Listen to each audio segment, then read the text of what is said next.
We all know that diet and exercise are key for a healthy heart, right? But what if one of the biggest factors is something we're not even awake for?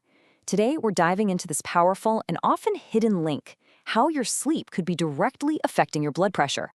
So, let me ask you this. What if the key to getting your high blood pressure under control isn't another pill or some new diet plan, but it's actually hidden in what happens after you turn out the lights? It's a really fascinating idea, and we're going to unpack it right now. Okay, so to get started, we need to understand the first half of this equation. High blood pressure, or what doctors call hypertension. You've probably heard it called the silent killer, and believe me, it has definitely earned that nickname. See, high blood pressure isn't just some abstract number on a machine. I want you to picture it like the plumbing in your house having way too much pressure all the time. That constant, relentless force is hammering away at the inside of your arteries day after day, causing damage. So when you see those two numbers, the top one is the pressure when your heart is actively pumping, and the bottom one is the pressure when it's resting between beats. What you want is to be under 120/80. But once you start consistently hitting 130/80 or higher, well, that's the official zone for high blood pressure. And the scary part is, you often don't feel a thing while it's quietly wreaking havoc. All right, so that's the pressure side of things. Now, let's pull back the curtain on what's happening at night, because for so many people, sleep isn't this peaceful, restorative thing at all. It's a nightly struggle. We need to talk about sleep apnea. And let's be super clear about this. Obstructive sleep apnea, or OSA, is way, way more than just bad snoring. This is a serious condition where your airway literally collapses while you sleep and you stop breathing, over and over and over again. And it's this vicious cycle that's so incredibly damaging. Here's how it works. First, the muscles in your throat relax too much and your airway just closes up. Then, because you're not breathing, your oxygen levels start to tank. Your brain, sensing this, absolutely freaks out. It sends a massive alarm signal that yanks you just out of deep sleep, enough to gasp for air. And then the whole thing starts all over again. Imagine that happening hundreds of times a night. So how would you even know this is happening? Well, the clues often show up when you're awake. We're talking about really loud snoring, maybe your partner has told you that you actually stop breathing, or you wake yourself up choking or gasping.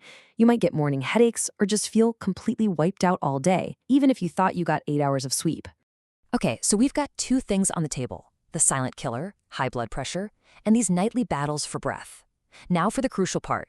Let's connect these two dots and see how they create a perfect storm for your health.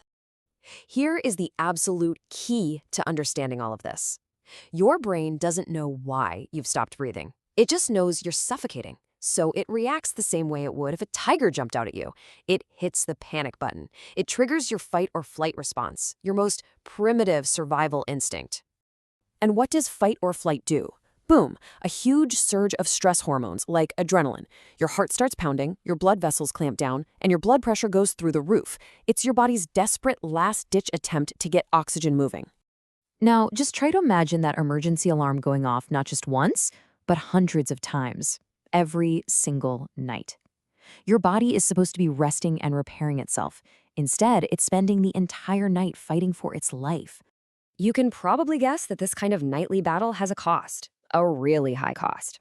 So let's take a look at the long-term cumulative damage this causes. Okay, check this out. Normally, when you're in a deep, healthy sleep, your blood pressure is supposed to drop. It takes a little dip, maybe by about 15%.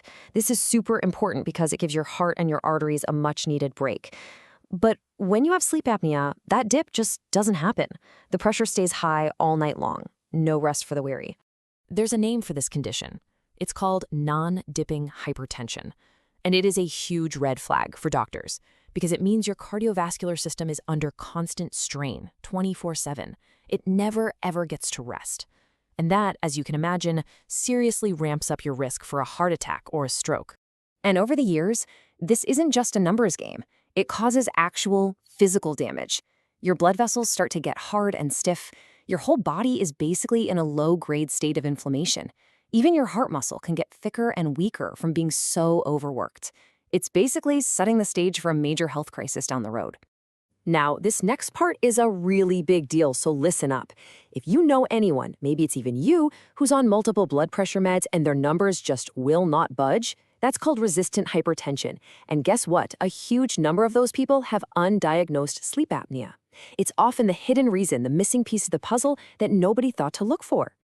I know, this all sounds pretty scary. But here's the turn. There is absolutely good news here. This isn't some unsolvable mystery. Once you identify the problem, you can actually fix it. So how do you find out for sure? It's pretty straightforward, actually. It's called a sleep study. They basically just count how many times you stop breathing in an hour. That number is your AHI. If it's between 5 and 29, that's considered mild to moderate. If you're hitting 30 or more an hour, that's severe. And please, if you take only one thing away from this, let it be this. This whole destructive cycle, this nightly war that's being waged inside your body, it can be stopped, period.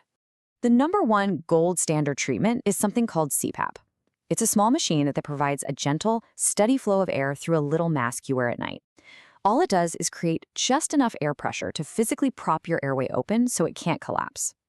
It's a beautifully simple mechanical solution to a mechanical problem. And the effect is pretty much immediate. Because your airway stays open, you don't stop breathing. That means your oxygen levels stay stable. Your brain doesn't hit the panic button anymore. And this is the magic part. Your blood pressure is finally allowed to take that healthy restorative dip while you sleep. And for a lot of people, their daytime blood pressure starts to come down too. So it all comes down to this one crucial question you have to ask yourself. Is your sleep protecting your heart, or could it be the secret culprit that's been driving the problem all along? If any of this sounds familiar, it's definitely a conversation worth having with your doctor. It could literally be a life changer. Thanks for joining me for this explainer.